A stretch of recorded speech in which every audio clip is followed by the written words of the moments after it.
Bulb کا پھٹنا مبارک ہو۔ اگر آپ عرب ورلڈ میں دیکھیے تو اس عید کے ناموں میں سے ایک ہے فرحت الزہرا، زہرا سلام اللہ علیہا کی فرحت کا دن، ان کی مسرت کا دن۔ لیکن ایک اور پوسٹر بڑا فریکوینٹ ہے، وہ ہے عید البقر۔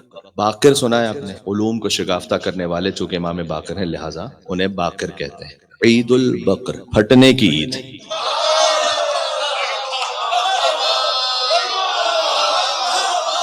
اس سے میری مراد پیٹ ہی کا پھٹنا ہے۔ تو یہ جشن وہ ہے جو اپنے اندر بڑی مسرتیں رکھتا ہے۔ کچھ باتیں ایسی ہیں کہ جو ہو سکتی ہیں، کچھ باتیں ایسی ہیں کہ جو ہو چکی ہیں اور آپ تک پہنچ چکی ہیں۔ ذکر حیدر سن کے دشمن ہاتھ ملتا رہ گیا، ذکر حیدر سن کے دشمن ہاتھ ملتا رہ گیا، بلب کا تھا کام جلنا سو وہ جلتا رہ گیا۔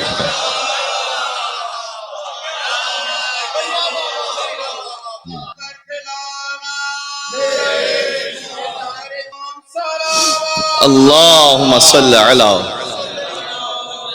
اس سے زیادہ سادہ الفاظ میں تبرہ کر نہیں سکتا تھا جو آپ تک پہنچ گیا۔ تو آل محمد علیہ السلام کے زمانے کے فرعون کے مرنے کی عید ہے۔ یہ امام علیہ السلام نے اس عید کو یہ نام دیا ہے، 72 ناموں میں سے ایک نام یہ دیا ہے۔ ایک اور مبارکباد کا طریقہ یہ ہے کہ دوسری عید غدیر مبارک ہو۔ پہلی عید غدیر تولا کی عید ہے، دوسری عید غدیر تبرہ کی عید ہے۔ پہلے عید غدیر منسوب ہے مولا علی مرتضیٰ علیہ السلام سے، دوسری عید غدیر منسوب ہے بی بی فاطمہ الزہرا سلام اللہ علیہا سے۔ باقی عیدیں تو مسلمان بھی منا لیتے ہیں اور مومن بھی اور منافق بھی، لیکن یہ دو عیدیں ایسی ہیں اس سے فقط مومن منا سکتا ہے، منافق نہیں منا سکتا۔ آپ غور کیجئے گا روایات میں، اگر آپ غور کیجئے تو یا علی ما یبغضک المومن وما یحبک المنافق، جو تقسیم کی گئی نا انسانوں کی عقیدے کے اعتبار سے، وہ یا مومن ہے یا منافق۔ مولا علی سے مومن محبت رکھے گا اور مولا علی سے منافق بغض رکھے گا، درمیان کی کوئی کیٹیگری آپ کو روایت میں ملے گی نہیں۔ اب اگر فرض کیجئے کہ کوئی مولا علی علیہ السلام سے محبت رکھنے والا ہے تو وہ مومن ہے لیکن منافق نہیں ہے، اس کی پہچان کیا ہے؟ اس کی پہچان یہ ہے جناب ہم بھی علی کو مانتے ہیں، ہم بھی علی کو مانتے ہیں، ہم بھی علی کو مانتے ہیں، تو تم انہیں کیوں مانتے ہو جنہیں علی نہیں مانتا ہے؟ جو علی کو مانتا ہے تو اسے نہیں ماننا چاہیے جنہیں علی نہیں مانتے ہیں۔ مولا علی علیہ السلام نے حذیفہ یمانی سے خوشخبری سنائی تھی، اور البتہ یہ کہ اس روایت کے بارے میں بعض لوگ اس پر اعتراض کرتے ہیں یا اس پہ ایک سوال اٹھاتے ہیں۔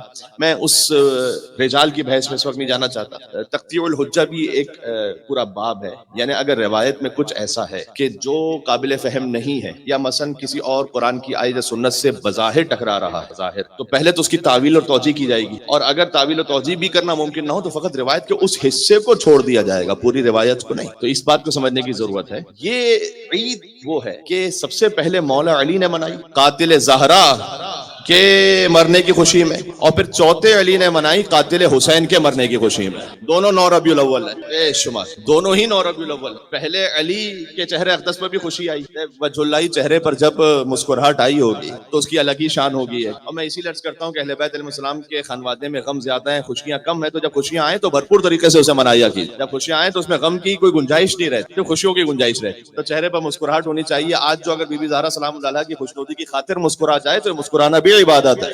جو آج مسکرا رہا ہے وہ قبر میں بھی مسکراتا رہے گا۔ آج کی عید منسوب ہے مولا علی علیہ السلام کے چہرے اطہر پر خوشی سے، اور چوتھے علی امام زین العابدین علیہ السلام کے چہرے اطہر پر خوشی سے۔ دونوں کے چہروں پر خوشی آئی 9 ربیع الاول، ایک بیوی کے قاتل کے مرنے کی وجہ سے، اور ایک ابا عبداللہ حسین علیہ السلام کے قاتل کے مرنے کی وجہ سے۔ اور حسین کے قاتل تو بہت زیادہ تھے، لہٰذا کم از کم 5 سر تھے کہ جو مختار علیہ السلام نے بھجوائے تھے امام زین العابدین علیہ السلام کی خدمت میں، اور 9 ربیع الاول ہی کا دن تھا، اور امام علیہ السلام نے فرمایا کہ اللہ نے مجھ سے کیے وعدے کو پورا کر دیا، اللہ نے وعدے کو پورا کر دیا، اللہ نے وعدے کو پورا کر دیا۔ اس کے بعد اس گٹھری کو کھولا کہ جس میں سر موجود تھے، تو ابن زیاد کا سر تھا، اس میں حرملہ کا سر تھا، اس میں خلی کا سر تھا، اس میں عمر سعد کا سر تھا۔ امام علیہ السلام کے چہرے پر کربلا کے بعد پہلی مرتبہ مسکراہٹ آئی، اور امام نے فرمایا رحم اللہ المختار، اللہ مختار پر اپنی رحمتوں کو نازل فرمائے، اللہ مختار پر اپنی رحمتوں کو نازل فرمائے۔ دیکھیں جہاں پر حضرت مختار علیہ السلام کی بات ہے نا، یہ موضوع بڑا آسان بھی ہے، بڑا مشکل بھی۔ آسان اس کیفیت میں ہے کہ اگر فقط اخبار سنانا ہے تو آسان، لیکن اگر کچھ علمی جواہر کو نکالنا ہے تو دراصل مشکل موضوع ہے، اتنا آسان نہیں ہے۔ پھر ایک آیت ہے سورہ توبہ کی آیت، تو اللہ عز و جل نے قرآن تو رسول اللہ پہ نازل کیا، لیکن القرآن یجری کما تجری الشمس، قرآن ویسے جاری رہتا ہے، اس کا مصداق، اس کی تعویل، اس کی حقیقت، جیسے سورج جاری و ساری ہے، ہر روز نیا سورج نکل رہا ہے، اور نئی روشنی عطا کر رہا ہے، ویسے ہی قرآن اپنے مصادیق ڈھونڈتا رہتا ہے، نئے نئے مصداق۔ حضرت موسیٰ علیہ السلام کے فرعون کا ذکر اللہ تعالیٰ نے قرآن میں کیا، اپنے زمانے کا فرعون خود ڈھونڈو، آل محمد علیہ السلام کے زمانے کا فرعون خود ڈھونڈو، کس میں وہ صفات تھی کہ جو فرعون میں، جو حضرت موسیٰ علیہ السلام کے زمانے کے۔ قرآن اپنے مصادیق بناتا رہتا ہے، لیکن یہ ہر کس و ناقص کا کام نہیں ہے کہ وہ مصداق کو متعین کر دے، اسے کلام امام کی روشنی میں ہونا چاہیے۔ تو سورہ توبہ میں آیت ہے کہ وَقَاتِلُوهُمْ، مومنین سے اللہ کہہ رہا ہے کہ ان ائمۃ الکفر، یعنی جو کفر کے امام، فَقَاتِلُوا ائمۃ الکفر، اس سے پہلے کی آیتوں میں ہے کہ جو کفر کے امام ہے نا انہیں مارو۔ میں حضرت مختار سنا رہا ہوں آپ کو، دیکھیں کوئی ایسا موضوع نہیں کہ جب آپ اسے ڈھونڈنا چاہیں تو اس کے ٹریسز آپ کو قرآن میں نہ ملے۔ تو فقاتلوا ائمۃ الکفر، کفر کے جو امام انہیں مارو، قتل کرو، یہ اللہ تعالیٰ مومنین سے کہہ رہا ہے۔ آگے آیت میں فرمایا وقاتلوہم یعذبہم اللہ بایدیکم، انہیں قتل کرو اس لیے کہ اللہ چاہتا ہے کہ انہیں تمہارے ہاتھوں سے عذاب دے۔ ہے میرے ساتھ آپ یا نہیں ہے؟ اللہ چاہتا ہے کہ انہیں تمہارے ہاتھوں سے عذاب دیا جائے۔ اب وہ جو بہت سارے سوالات آتے ہیں کہ مختار علیہ السلام نے اتنی بے دردی سے کیوں مارا، تو آگ میں کیوں پھینکوا دیا؟ بھائی اللہ چاہتا تھا عذاب دینا مختار کے ہاتھوں سے، اللہ کی مشیت یہ ہے کہ ایسے عذاب دیا جائے۔ اللہ کہہ رہا ہے کہ انہیں اپنے ہاتھوں سے تم قتل کرو تاکہ اللہ تمہارے ہاتھوں کے ذریعے سے انہیں عذاب، اے پروردگار اگر تمہیں عذاب دینا ہے تو بجلی ان پہ نازل ہو جائے، یہ مر جائے، کوئی طوفان آ جائے، کوئی ہلاک۔ اب میں اللہ کے لیے لفظ کہنا تو اس کی شان کے مطابق نہیں، لیکن میں سمجھانے کے لیے فقط کہہ رہا ہوں، اللہ سبحانہ و تعالیٰ کو بھی ایک لذت محسوس ہوتی ہے کہ مومن کے ہاتھوں مارا جائے کوئی۔ ہائے ہائے، اللہم صلی علی محمد وعلی محمد۔ وقت بڑا محدود ہے۔ وَيُخْزِهِمْ، اللہ چاہتا ہے کہ انہیں تمہارے ہاتھوں سے عذاب بھی دے اور تمہارے ہاتھوں سے ذلیل بھی کرے۔ قرآن سنا رہا ہوں، آپ مصداق خود تلاش کر لیجئے گا۔ وَيُخْزِهِمْ، اللہ چاہتا ہے کہ انہیں تمہارے ہاتھوں سے ذلیل کرے۔ وَيَنْصُرَكُمْ عَلَيْهِمْ، اللہ تمہاری مدد کرے گا۔ وَيَشْفِ صُدُورَ قَوْمٍ مُؤْمِنِينَ، اس آیت سے، اس لفظ سے مجھے کام لینا ہے۔ اور اللہ چاہتا ہے کہ تمہارے اس کام کے ذریعے سے کچھ مومنین کے سینوں کو شفا مل جائے، کچھ مومنین کے سینوں کو ٹھنڈک مل جائے۔ اللہ تمہارے کام سے یہ چاہتا ہے۔ امام سجاد علیہ السلام کے پاس جب 9 ربیع الاول کو قاتلان امام حسین کے سر پہنچے تھے تو امام علیہ السلام نے فرمایا، ان سروں کو دیکھ کر پہلی دفعہ مسکرائے کہ رحم اللہ المختار، اللہ سبحانہ وتعالیٰ مختار پر رحمت نازل فرمائے۔ قد شفانا بہ صدورنا، اللہ عز و جل نے مختار کے اس کام کے ذریعے سے ہمارے سینوں کو شفا عطا کر دی ہے۔ جس کے قدموں میں پہنے ہوئے جوتوں سے مس ہوئی ہوئی خاک کھا کے شفا ہو، وہ امام یہ کہہ رہے ہیں کہ اللہ نے مختار کے کام کے ذریعے سے ہمارے سینوں کو شفا عطا کر دی ہے۔ ایک بڑے عالم ہیں، انہوں نے ایک فقرہ لکھا حضرت مختار کے لیے، کہا کہ عربوں کا طریقہ یہ تھا کہ وہ اپنے بچوں کے نام شکاری جانوروں پہ رکھتے تھے، اسد رکھتے تھے، یا کبھی فہد یعنی چیتا، صقر یعنی باز، اس طرح کے نام رکھتے تھے تاکہ دشمن پر ہیبت۔ کہتے ہیں کہ اللہ جانے اللہ سبحانہ و تعالیٰ نے مختار کے والدین کے دل میں کیا خیال ڈالا کہ مشیت، اختارت المشیت، کہ مشیت نے یہ نام ان سے رکھوایا مختار، اس لیے کہ مشیت ہی نے مختار کو چنا، اختیار کیا کہ وہ قاتلان حسین سے انتقام لے۔ بالعاجل دون العاجل، دو لفظ ہیں، ایک ہے عاجل عین سے، ایک ہے حمزہ۔ عاجل یعنی جلدی، عاجل یعنی دیر، حمزہ والا عاجل یعنی دیر، تعجیل عین سے، اس لیے جلدی۔ بالعاجل دون العاجل کا مختار کو اللہ تعالیٰ نے چنا کہ وہ قاتلان حسین سے انتقام لے۔ جلدی والا انتقام مختار لے، بعد والا انتقام مہدی لے۔ ہائے ہائے ہائے، عید زہرا سلام اللہ علیہا۔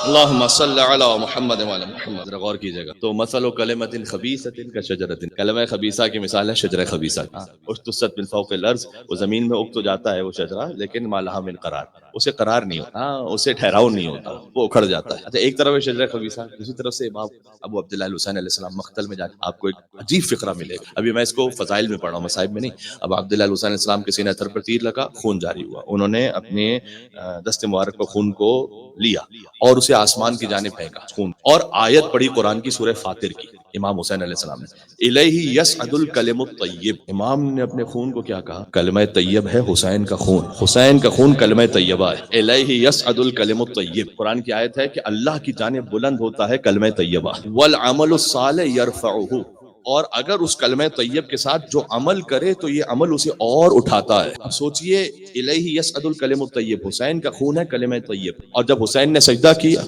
عمل صالح انجام دیا، وہ خون اتنا بلند ہوا کہ اب حسین کے سجدے کے مقام کی خاک کھا کے شفا نہ بن جائے تو اور کیا بنے گی؟ تو حسین کے دشمن ان کا شجرہ خبیثہ ہے، حسین کا خون طیب ہے، الکلم الطیب۔ امام نے فرمایا جب اسے آسمان کی جانب پھینکا، کہا الیہ یصعد الکلم الطیب، کہ اس کی جانب بلند ہوتا ہے کلمہ طیب۔ تو عید زہرہ دو مناسبتیں ہیں، میں نے عرض کیا ایک مناسبت پر کچھ بات ہو سکتی ہے، ایک مناسبت پر بہرحال تھوڑا سا پردے میں بات کرنی پڑتی ہے، لیکن ہیں دونوں ہی مناسبتیں، اور دونوں کو آپ کو اپنے بچوں کو بتلانا کہ انشاءاللہ جب ظہور امام ہوگا تو امام علیہ السلام پھر جب کھل کے اس مناسبت کو آپ کے سامنے لٹکا دیں گے،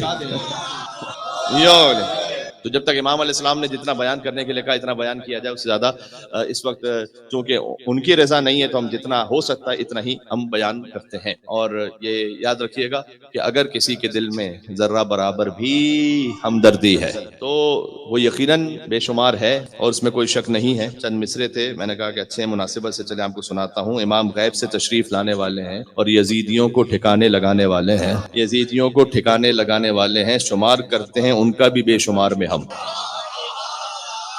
شمار کرتے ہیں ان کا بھی بے شمار میں ہم، جو نام قاتل زہرا چھپانے والے ہیں، جو نام قاتل زہرا چھپانے والے ہیں، یہی تو فرق ہے امت میں اور امامت میں، یہی تو فرق ہے امت میں اور امامت میں، یہ کھانے والے ہیں اور وہ کھلانے والے ہیں۔ 14 کی عظمتوں پر مل کے صلوات دیتے محمد و آل محمد علیہ السلام۔ اس اعتبار سے مولا علی علیہ السلام کی ہستی بڑی کہ علیہ السلام پر سب و شتم ہوا، اور یہاں تک کہ عمر ابن عبدالعزیز کے دور میں ایک یہودی آیا، اس یہودی نے آ کر دربار میں یہ کہا کہ میں خلیفہ کی بیٹی سے شادی کرنا چاہتا ہوں۔ نے کہا کہ تم یہودی ہو، تمہیں شرم نہیں آتی، تم کہاں سے خلیفہ کی بیٹی سے شادی کرو؟ اس نے کہا پھر علی کون؟ علی کو تو رسول نے اپنی بیٹی دی تھی، خلیفہ کی بیٹی نہیں، رسول کی بیٹی وہ علی، تو پھر یہ علی پر سب و شتم کیوں ہو رہا ہے؟ یہ وہ واقعہ تھا کہ پھر عمر ابن عبدالعزیز نے آگے بڑھ کر اس سب و شتم کو مسجدوں میں باقاعدہ جو منصوبے کے ساتھ ہو رہا تھا وہ رکوایا۔ تو امیر المومنین علی بن ابی طالب علیہ السلام اتنے زیادہ مظلوم ہیں کہ ان پر سب و شتم ہوتا رہا۔ چاہیے جو نماز جمعہ میں سب و شتم کیا جاتا تھا تو یہی نماز جمعہ پڑھانے والے یہی راوی بنے، یہی عالم بنے، یہی مولوی بنے۔ اب ان سے آپ کیا توقع رکھتے تھے کہ یہ علی اور اولاد علی کے بارے میں کچھ بہتر لکھیں گے؟ اسی لیے حضرت مختار علیہ السلام کے بارے میں بھی وہ روایتیں شامل ہو گئیں، چونکہ مختار نے ان کے بڑوں کو مارا تھا، تو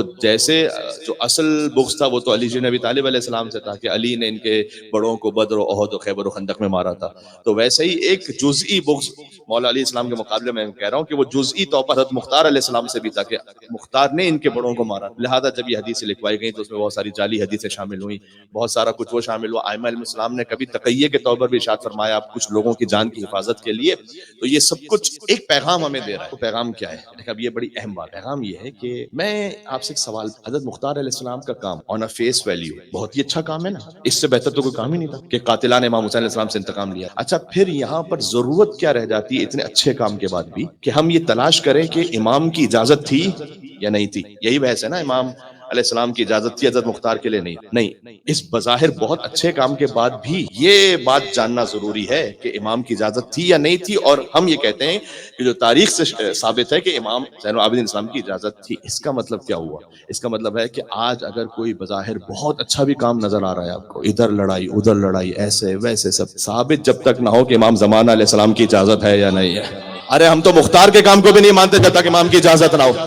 بات سمجھ میں آ گئی؟ فقط آن اے فیس ویلیو کسی کام کو امپورٹنس نہ دیں جب تک یہ ثابت نہ ہو جائے کہ حجت خدا کی اجازت ہے یا نہیں۔ بھائی خانہ کعبہ جیسی عمارت کی تعمیر جیسا محترم کام بھی ابراہیم علیہ السلام کہتے ہیں ربنا تقبل منا، پروردگار قبول کر، یعنی اگر تیری اجازت ہے اور قبولیت ہے تب جا کر یہ عمل قابل قبول ہے، کب یہ کار ثواب ہے۔ اس خاطر ہے کہ آپ نے ذہن میں اصول بنا لیا، حضرت مختار علیہ السلام نے ہمیں سکھایا ہے کہ جب امام کی اجازت ہے تو پھر کوئی جہاد، ورنہ بظاہر بہت ہی اچھا کام نظر آ رہا ہو، سب تعریف کر رہے ہیں، واٹس ایپ پر تعریف کرنے سے کوئی کام قابل تعریف نہیں بنتا، حجت کی پشپناہی جب ہوتی ہے تب وہ کام قابل تعریف بنتا۔ یہ ایک دست تھا اور ایک امپورٹنٹ بات تھی کہ جو میں پہنچانا چاہتا تھا۔